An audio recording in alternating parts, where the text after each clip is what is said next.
What's up, Laker fans? Welcome to the Laker Film Room podcast. I'm Pete, joined by Darius. And since the next time you'll hear from us will be on Tuesday, the morning of their opening night game against the Minnesota Timberwolves, we want to do, despite there being a couple of preseason games left, one tonight against Phoenix. I'll be calling that on playback. Come join me on that. And then back-to-back again against Golden State. I'd be shocked if our guys played in both of them. Redick had alluded to this game tonight against Phoenix as being sort of a dress rehearsal type of game. And so I would imagine that would be the game. And then most of the team sits on the second night of that, but we'll see. But as a result of that, I'd love to sort of take a big picture look at the preseason, at where we're at, and starting with the Lakers' biggest addition of the offseason, which was JJ Redick. D, where are you at in terms of your initial thoughts on how Redick has handled this preseason? I think he's handled it well. And in a lot of ways, with more experience of managing the process than what I might have anticipated, but what totally makes sense based off of his history as a player. I have not actually seen a lot of game management stuff that made me take a step back and be like, there it is, right? Like there's the inexperience showing.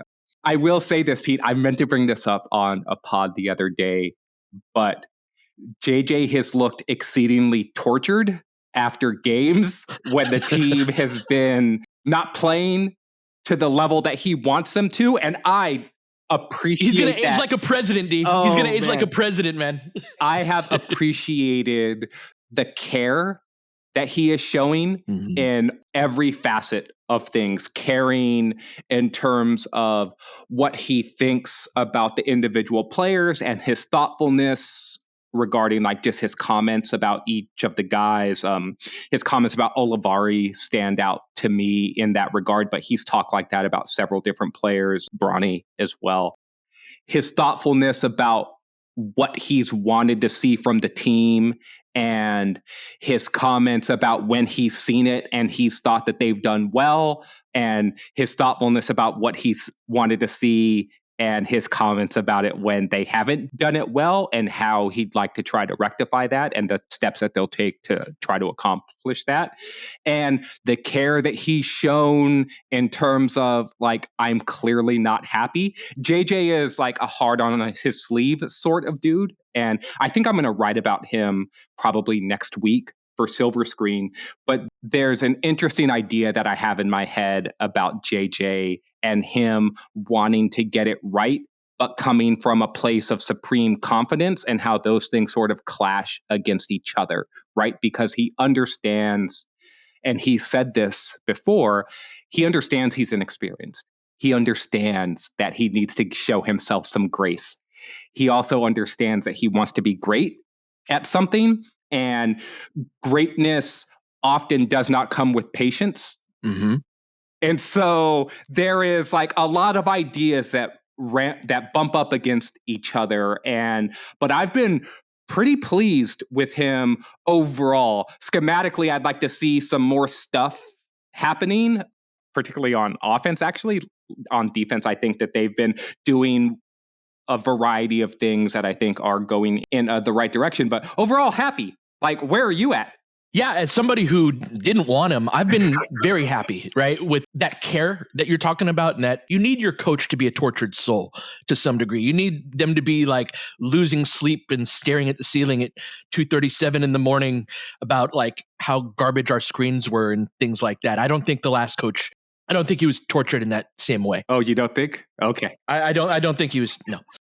So I appreciate that. I think that it has brought a level of invigoration to the players.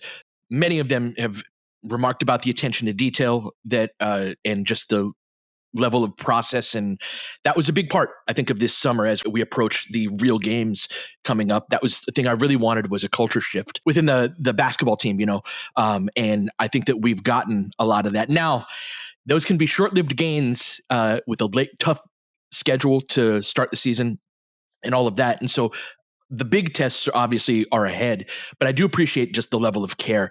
In terms of the actual details, I've been really struck by how expansive his plan is, meaning that for example, the running different transition lanes, depending on kind of what you're in, that's a level of complexity that a lot of coaches don't have, right? Whether you're running toward 4-out spacing or 5-out spacing, right? And varying that within a game.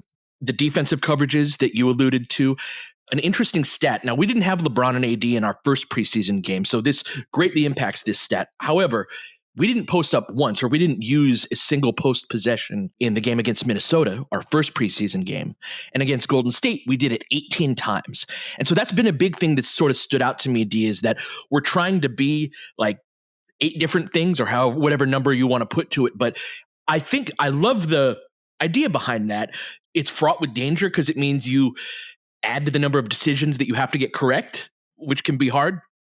But I think that if you're able to stay with it and get through the fire and progress throughout that, then you're able to find yourself in a better place long-term where you have a lot more options. But I am a little nervous about the start of the season after watching the preseason and sort of seeing where he's going with this. It's like, okay, I get what he's doing, but you can just end up being, like I said, a pot or two ago, pretty below average at 8 different things instead of good at 3. Yeah, I also think that Redick is doing the best that he can within the context of the players that he has available to him.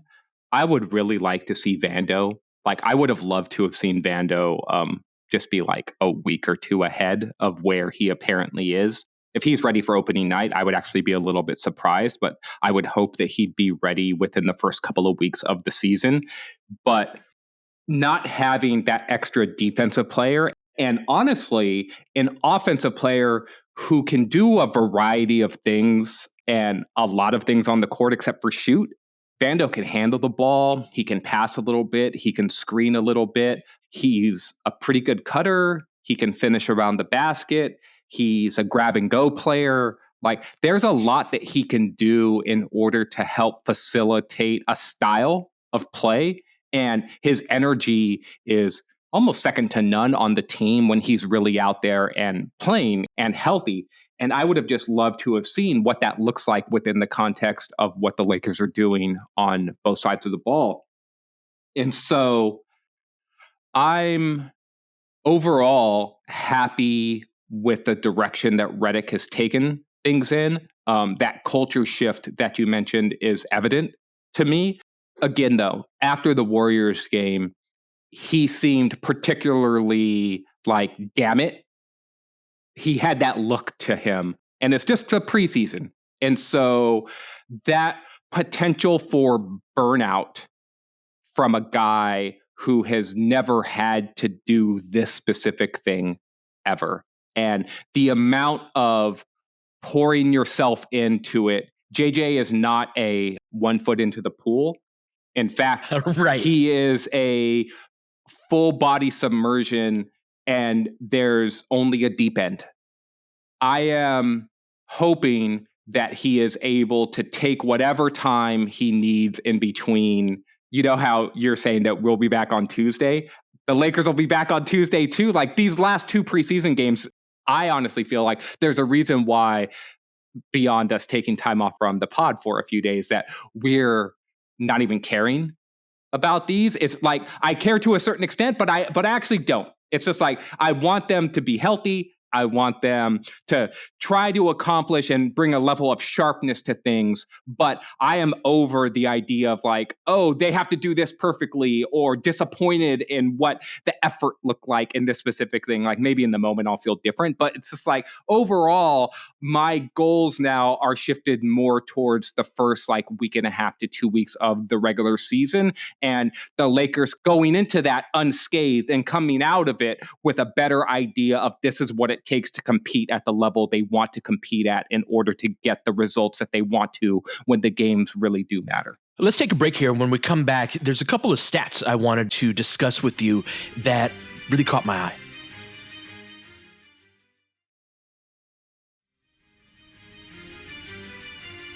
With all of the talk about bumping 3-point volume, and I did not look this up specifically, but from our spot up shooting, we only used 75 spot up possessions in the preseason, dead last in the NBA. We're not shooting well on them, just 0.79 points per possession. It was 0.33 against the Warriors.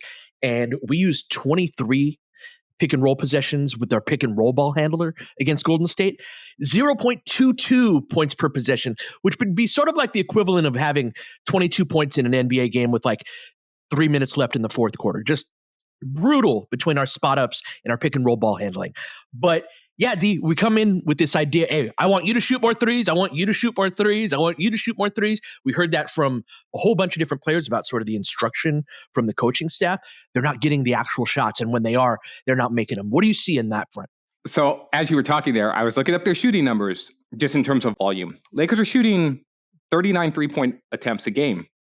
That's 16th, I think, or middle of the pack. You've got that team like Boston who's shooting like 50 a game.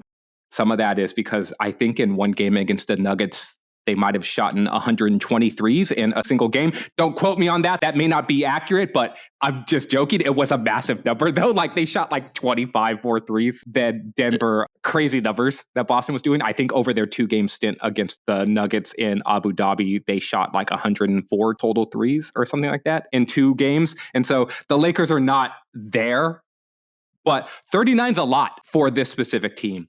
The point that you're talking about in terms of spot ups, they are not taking a ton of spot ups within that context. It feels like way more of their threes are off the dribble threes. And that's a lower quality three. And this goes back to the idea that we've talked about before, which is not all threes are created equal. And it's not something that we've heard JJ talk about much at all. I'd love to have a direct question asked to JJ about not the value of the 3-point shot within the context of the offense, but how he differentiates between a good 3 and a bad 3 and where that line is for him in terms of making a judgment within the shot quality and how much he wants players taking off of the dribble threes. And obviously that's going to differ between a player like D'Angelo Russell and maybe a player like Max Christie. But the idea of more of the threes being off of the dribble and fewer of them being catch and shoot, I think is a trend I'd like to see reversed to a certain extent. Quick stat to back up your point, D. The Lakers are shooting 22 jumpers off the dribble per game over 4 preseason games, second most in the league throughout the preseason. Those are harder shots. They're harder shots for everyone.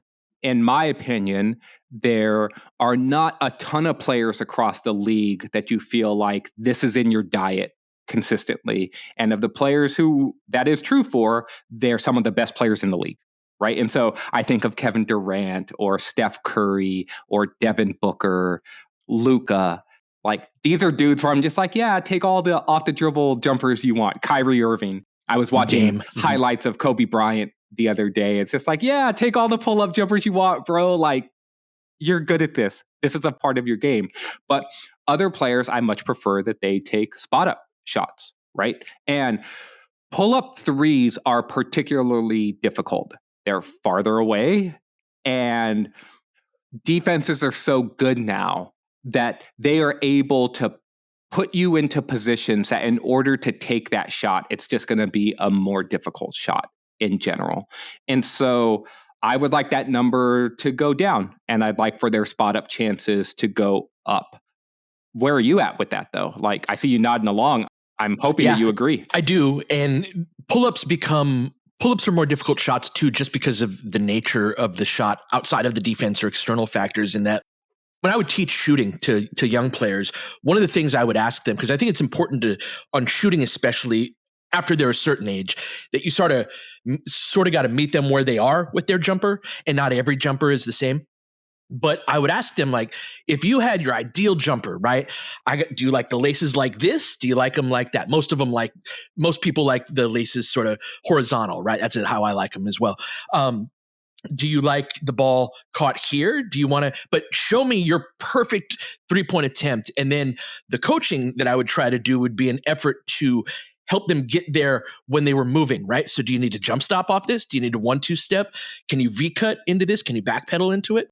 And so every time you add another factor to every player's individual idealized jump shot form, you drop down their percentages normally a little bit. Now, some players, you develop a little bit of rhythm off of the dribble. There are a handful of guys who can, who actually like shooting that shot maybe a little bit more than catch and shoot. Luka is a guy who always stands out to me. He's like, he looks so uncomfortable on like swing threes because he's usually the guy initiating. James Harden was like this too. And there's a reason why some guys don't take as many spot up threes, even if the volume could be there for them. But the vast majority of the NBA and just the vast majority of players it's that, what's your ideal three? Your feet are set, your shoulders are square to the basket, you got the ball caught in your hands the way that you like. This is a thing that LeBron is brilliant at with like the laces on the ball. Like this guy likes it that way, that guy likes it this way. And so that is a far superior three to a pull-up, which is where you're moving a lot of times laterally. Lateral movement can be one of the most damaging things to a player's jumper. If they're drifting one way or another, you just add a level of left-right to something that should be sort of forward and up. And then you've got to pick up your dribble. Do you have the laces? Did you pick up your dribble in a way that the laces are the way that you like? Do you have your feet under you in the way that you like? Did you 1-2 step or jump stop into that? And so that's part of my shot selection point right now. And part of why I'm not super worried at this point, because a lot of this is just the choices that they're making and they've got to sort of find their balance within that. But I would love to see the team try to get a little deeper into their progressions so they can go from that slightly contested pull-up jumper to, hey, I can get a spot up for a teammate and they have a much cleaner shot.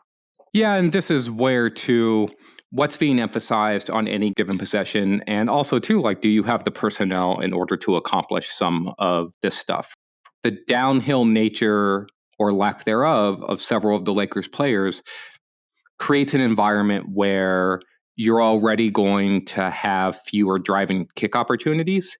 If you combine that with a greater emphasis being taken or being explained to players to shoot more threes, then they may be turning down driving chances in order to take a more difficult three. That play that we highlighted, or that you highlighted in the last pod that we did, it was the initial play of the game where they did one of those skip action plays. AD throws the ball between his legs to Austin, who's veering behind him. Austin puts up that ball fake, Steph flies by him, and then Austin sidesteps into a three, when in reality, he could have totally put the ball on the ground and attacked the basket, probably drawn help, and then it could have led to a driving kick, which would have been a better three. And so we obviously can't fast forward the play in our head and see exactly what would have happened, but we've seen enough basketball to understand that once you threaten the basket and the help comes, smart players will make the right pass. And if you are then trained to do pass, there's a reason why, Pete, the Lakers were a top 5 offense basically from January through the end of the season. They got much better at executing their 5-out spacing, but B, making the reads within the system where they understood that they were turning down good shots and getting better ones. And guys were getting really, really good open threes. And those were the same types of threes that they were generating earlier in the season that weren't going in. And so their offense sucked for an extended stretch, but they got even better at that stuff. And then the shot started to go in and you're like, oh, damn, look at the Lakers. They're pretty good on offense. And they made some adjustments too. I remember at the beginning of last season, a lot of the pick and roll stuff was like into single gaps, and they just kept that spacing and then did a lot of shifting, right, with double drags and a lot of just sort of creating the double gaps within the pick and roll play that you drew up. That's part of what you want to do, is create that lane for your ball handler. And so there was a level of intentionality on the ball screens as time went by where there's been a dip. That's part of the reason why, like, we're running super basic stuff on pick and rolls right now, and there's just not a lot of variety. Having done this at the high school level, I remember there being I wish I had time to get to everything I wanted to get to and to the degree I wanted to get to it. So, but that's just not the nature of the NBA. And in high school, we practice twice a week. These guys don't, not the way we did. Let's take a break here, come back and keep it going.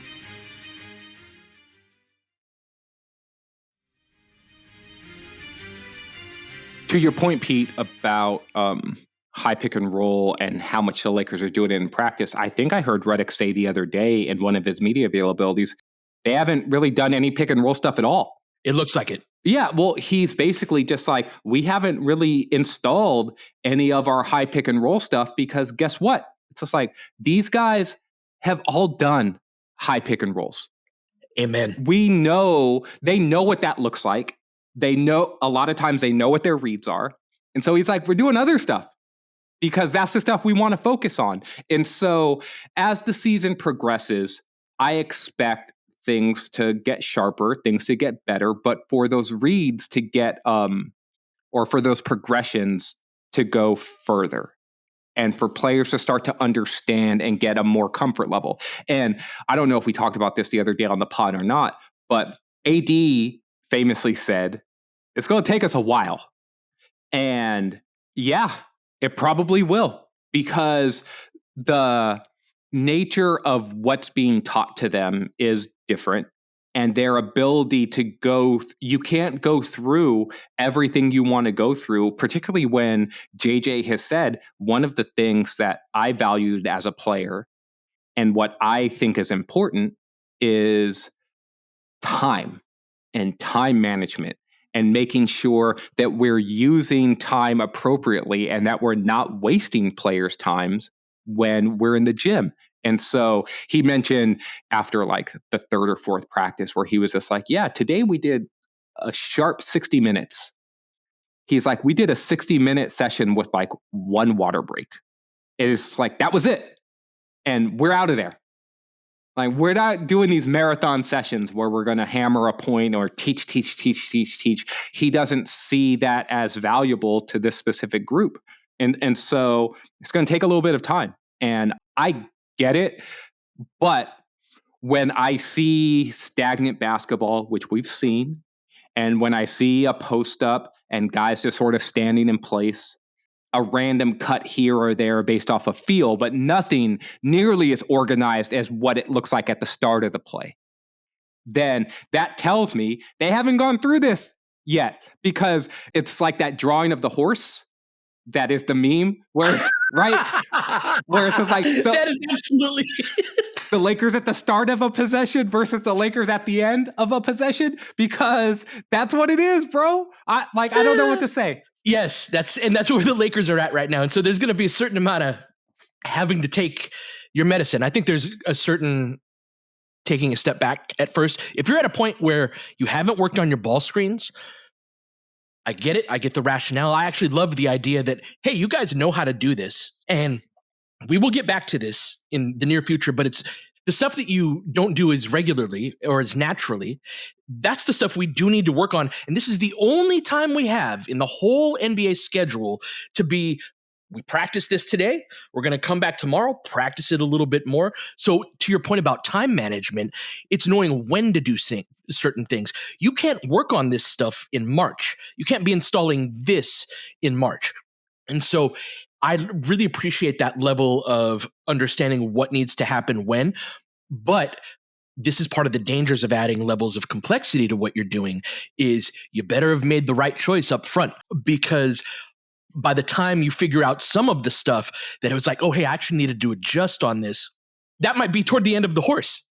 And then you can find yourself in a couple of spots where you're like, ah, crap, this isn't working the way that I wanted it to. So I want to zoom out a little bit, Pete. We've been talking a lot about schematics and things like that. Since this is the last time we're going to talk before the regular season opens, let's go, if not player by player, let's do some quick hitter thoughts about some of the individual guys and what we've seen and where our comfort level is. We started this a little bit yesterday when we talked about Austin and D'Lo and sort of that role reversal that's been happening with them. We mentioned AD the other day, and then we mentioned LeBron. So let's take those four core guys off of the table. Where are you at with some of the other players? And let's go one by one, or however you want to get to it. Let's do that. Let's have you be the host of this. Let's do a 30-second time limit. Sure. On each of us. So give me a guy. Rui. I've really liked Rui's preseason, right? The whole idea of like, if you just tell Rui, hey, we need you to do this, and this is how you do that thing, rebounding is up. He's been scoring very well. his numbers in the Golden State game, he missed a couple of open shots, but I think that he's been finding advantage when he's been patient, right? And so I've been generally happy with Rui on the offensive end. Defensively, every time I watch him on tape, I'm like, I don't think he can move side to side enough to navigate the perimeter. And there's probably a, Darvin Ham or an assistant. If they heard this, they're like, that was our point, is that those difficulties on perimeter defense are going to matter. That said, I think that he has a level of defensive versatility that's a little underrated, where he's going to jump a passing lane or he can body up with a bigger guy. There are some guys that he can switch with who aren't like side to side type of guys. And most of all, like, he's reliable in that if you're a coach saying, I need this from this player, you want to be able to write that down in pen because it's part of a bigger plan that you have for what the team needs to do. So when you tell a guy like Rui, we need you to rebound. We need you to dive from the corner over to the elbow and get those boards, or drop down instead of leaking out on your defensive glass. He's going to go and do it right away. I've been pretty pleased with Rui as well. To your point about defensive stuff, he can also block a shot like at the basket and be a weak side rotator. And offensively, he's just got like his jumper looks smooth. It looks fluid. He looks comfortable taking it in all variety of situations. Spot up threes, pull up off the dribbles, post up, and tough turnarounds. He's been making those. And so I'm like totally pleased with where he's been at. Let's go to another forward, but on the opposite end of the spectrum, and let's look at Dalton Connect. Where are you at with Dalton? I know he's one of your favorites. We talked about him the other day with difficult shots and shot selection stuff, but where are you at with him overall? Still excited about him. I'm willing to buy whatever stock anyone wants to sell. I was happy about some of the things I saw in defense. I was hoping this preseason to see like, okay, give me an idea of what he can do. And I saw a couple things that he can do in time. He's not good at them yet. And that's sort of the bittersweet. Even though he's 23, I wish he had a couple years more experience, similar to the thing with Max, where I wish we had 24-year-old Max Christie. I wish we had like third year Dalton Connect. Yep. I think we'd be in a great spot. Yeah, he's a guy to me, Pete, that I've been really pleased with his competitive spirit, and I've been really pleased with his sort of sense of self and confidence. He does not look like a player who gets down on himself, and that's super important for a young guy. Ted Lasso would say, like, have the memory of a goldfish, and Connect seems to have that, which is like whatever. This last play, it gets washed, and he seems like he is in it. I want to hear your thoughts on a couple of deep bench guys, because there may be a long time before we talk about any of these dudes again. Where are you at with Maxwell Lewis? Because I've got some interesting thoughts on Lewis myself. It's the first time I've thought he's been on the right track. Like the last couple of shifts I've seen him play, I've been like, that's more like it. And so the tools have never been in question or anything like that. I just think he's starting to click a little bit for him. I would love to see him get playing time, which means probably time at South Bay this year would be good for him. But I think he's starting to get on the right track, but still way behind. I mean, watching Trace Jackson Davis, yes, like our backup 5 spots in a completely different place if we pick him instead. So but from Maxwell's standpoint, I think that he's just starting to get it. Judging him against himself, he's made real strides. And I feel like, oh, you are making better decisions. You're making quicker decisions, and you are trying to make the right play more often than you have at any other time I've seen him play basketball. And so the last 2 or 3 games, I've been generally pleased with him. Let's go to his rookie teammate here, Pete. And where are you at with JHS? I don't see an NBA player. I don't. I hope I'm wrong. Like, even the physical attributes that he has, right? That big guard and size, he doesn't fight for the ball the way that, like, he doesn't leverage those tools the way. So even that, and then just some of the shots and on ball stuff, I think he's in awful circumstances for himself. So maybe I would see an NBA player if he were in way better circumstances than these are, but just his individual game, like, I hope I'm wrong, and I rarely ever speak like that about a young player, but in the way that Lewis has made strides over the last several games, I think JHS has actually looked worse as the preseason has gone forward. I thought those first couple of games, remember the game that LeBron and AD didn't play? It was just like, JHS hit a couple of pull-up jumpers. He was making a couple of nice passing reads.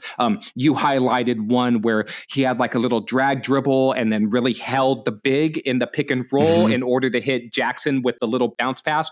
Those were little things that earlier during the preseason, I thought, oh, look at this. Like the training camp sort of buzz around him was looking like it was paying off. And that shine has sort of worn off with him. One thing I will say in his defense is if they haven't installed any of their pick and roll stuff, that's devastating for a player like him, right? That's the place where he could shine. So the fact that that's where we're most behind, so just a point in his defense. Totally. So let's go to another young player really quickly, but one who projects to be in the rotation. Where are you at with Max Christie? Max has had a good preseason, right? I think he's shown a level of two-way capability that, especially defensively, I've been really impressed by his discipline. He's one of our more disciplined players on the roster from you're going to do the job you're supposed to do and the coach is talking about it in the huddle. So it's like lock and trail on Dame. He's going to lock and trail on Dame every play or pick him up full court. There aren't possessions where the offensive possession ends, he starts to jog back on defense instinctively. And he's like, oh crap, I have pickup responsibility full court. And then you've sort of lost the whole point of doing it in the first place. He transitions mentally from one action to the next well defensively, which is why the offensive issues, that's kind of where he has a problem on the offensive end, is the game goes too fast for him from a decision-making standpoint. I think reps are going to help on that, but I think it's just partially his game. We talked about this the other day, but I've been happy with where Max is at. If Max has a simple role, he's going to be really good for the Lakers this year. Great way of putting it. And I just see him being helpful. Every game, he seemingly does one thing that impresses the shit out of me. Last game, he got a rebound, Pete, where it looks like he was like 1.5 feet above the rim, grabbed it with two hands, like was just up there and skied for that. A game before that, he had against the Bucks, he had that possession where he like jumped out and went topside of a screen and poked the ball away, and then it created the fast break on Barker, yeah, where Austin hit him with that nifty pass, and Max got a dunk. Against Golden State, he had a play as well where he just locked Buddy Hield. He put Buddy Hield in jail for a whole defensive possession and beat him to the spot, cut off his driving angles, got into late in the clock, made a late recovery and a great contest, and Hield missed a tough jumper. It's like every game I see him doing something where he's leveraging his physical tools, and it's like, I can see it with you. And if he can dial in to a simplistic role where he doesn't have to do a lot of decision-making offensively and get spot-up chances and can attack a closeout, and defensively he gets the right sort of matchup each night, I think he's going to just help the team. And I'm very excited about him being a 20 to 25 minute a night player and thrown into the fire some and getting those reps that we talked about. Like Lewis needs reps, Christie needs reps. But Christie is good enough at this point to get those reps against real NBA players and look good doing it. And he did it last season as well, but in a way spottier role. I think he can do it for 82 games this season. And he looks like a sturdy, ready, hungry contributor to me. And I'm excited about Max. The last guy I would bring up to you, though, is backup five is an important position, Pete. And it was in the news. We talked about this the other day. The Lakers continue to be in the market for a backup big, but Jackson Hayes is their backup big right now. What have you seen from Jackson this preseason? Because I've been mixed on some things, but I see where he can be helpful too. Yeah, the point about if the pick and roll stuff hasn't been installed yet, it could make certain players look worse. I think Jackson's right at the top of that list along with JHS. And so as I've watched, I've been like, oh, I see how they would prefer Wood in this style of play. And I was the opposite opinion before the preseason. So that's one of the things I sort of changed my mind on over the preseason is I think I see Wood as a better fit now than I did at the beginning. That said, Jackson along with Dalton. This is the most natural style of play from a movement, like catch, look for the next handoff. I'm used to making 5-out reads and moving the ball from one position to the next. He reads that very, very well. But defensively, when the Lakers were more varied and using him creatively, out on the perimeter, use his athleticism, get deflections, have him close out to shooters. That's something that if you could put him in rotation to close out to 3-point shooters, he closes that distance freakishly fast. And so again, with guys that are kind of flawed defensively, I think you got to find that thing they can do well. And so again, he's similar to Connect in this respect, where not a good defender overall, but there's like one thing that he does. Hey, I think we can work with that. Where are you at on him? Yeah, I still like Jackson, and I'll need to see Wood healthy and being able to do some things defensively around the basket that go beyond rebounding. Like Hayes will still challenge a shot, and even though he'll foul, it's just like he's at least trying to be a deterrent around the basket. Wood still feels like a guy that sometimes around the rim, he seems content to take the ball out the bottom of the hoop and inbound to go play offense. Maybe I'm wrong there and seeing what I want to see. I actually thought he gave a fairly good faith effort on defense last year, and he spoke about how that was his focus. Let me ask you this. Who do you think? So you think Jackson's a better rim protector? Because I think actually Wood's a better rim protector than Jackson is. I think Wood is a better player in the 6 to 15 foot range. So the stuff that Wood was doing against Kevin Durant, for example, where he has a better sense of how to contest shots like in the mid-range area without fouling and be in that middle part of the floor. I think Hayes' athleticism still does something around the basket. Wood seems to concede more around the basket. Now, maybe that was Darvin's like no foul stuff. And I get that too. This is why I'm interested in seeing Wood play in the same way I'm interested in seeing Vando play. And I'm hopeful that Wood still has some of that offensive kick, because the Lakers, if we're going to zoom back out and go to like a team scheme stuff, they need reliable scoring still in the middle portions of the game. And Wood could certainly help with that if he is back to his pre-Mavs days. All right. I think that about does it for our preview of the season. I suppose this turned into a pod about that. We will be back, as we said, on Tuesday. I'll be doing playback tonight of the game against Phoenix. But until then, you've been listening to the Laker Film Room Podcast. We'll catch you guys next time. Baines has got it in low to McHale. McHale wants to turn. He's double teamed. Just pass out in front. Broken up by Worthy. Tip to Magic. Worthy dies on his belly. Magic scores. There's Magic got it. Magic fires. It's good. The Lakers win the game. The Lakers win the game. Rebound of Lonnie. 3 seconds left. Van Exel to win it. It's on the way. Good. Kobe Bryant, 48 points, 16 rebounds. Shot with his 8th block shot that ties an NBA Finals record. A lot of Laker fans sticking around for this. You're seeing something that's very rare indeed. A Laker to get MVP chance in Boston. Of all places. Are you kidding me? Kobe, hard to believe. Are you kidding me? Unreal. Are you kidding me? Lakers looking to push. Bryant spinning in the lane. Back for Gasol. Pretty pass. And it's back to a 3-point game. Kobe Bryant picked up by Bell. There's the move. 2, 1. Listen. Unbelievable. For the record. It's over. Shot clock now to 5. Bryant. Yes. And that was a little tap to Alvin Gentry. Add insult to injury, Kobe. I mean, what a shot. I mean, you can't defend that. Are you kidding me? 2.1 seconds remaining. Denver a foul to give. Jokic trying to disrupt Rondo. He puts it in. Here's Davis, 4-3 in the win. Oh, it's good! Anthony Davis has won it for the Lakers! James again. Oh, he hits another one. LeBron James putting together a closing quarter against the Nuggets. This historic 2020 NBA championship belongs to the Los Angeles Lakers. The Lakers conquer the bubble, and banner number 17 will soon hang in the rafters.